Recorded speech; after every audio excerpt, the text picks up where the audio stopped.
Orang nggak ada yang dengan sengaja nanam alang-alang, tapi yang udah orang nanam rumput, alang-alang ikut numbuh.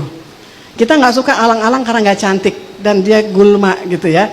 Kita cabut, tapi kemudian ketika kita buang, dia tumbuh lagi. Makin musim hujan, tumbuhnya lebih lebat.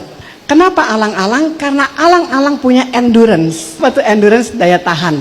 Hari ini konteks Indonesia harus punya spirit alang-alang.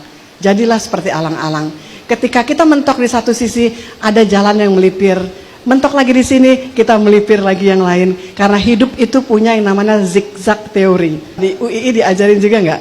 Kayaknya iya deh. Mudah-mudahan, mungkin namanya lain ya. Kalau zaman Rasulullah Muhammad ketika berjuang menyampaikan kalam Allah, itu kan melalui zigzag teori. Nggak bisa ke sini, lari ke sini, ya kan, sampai di Taif ditimpukin, ya kan, ke sini sampai akhirnya sampailah di Madinah. Sampai di Madinah mengumpulkan segala kapital dan logistik sampai akhirnya di Baitul Mal yang bertambah bertumbuh, kemudian membenchmark gitu ya, benchmarking yang ada di Makkah, kemudian dibobot dengan analisis SWOT gitu ya, internal eksternal, sampai akhirnya diputuskan ini saatnya untuk kembali ke Mekah.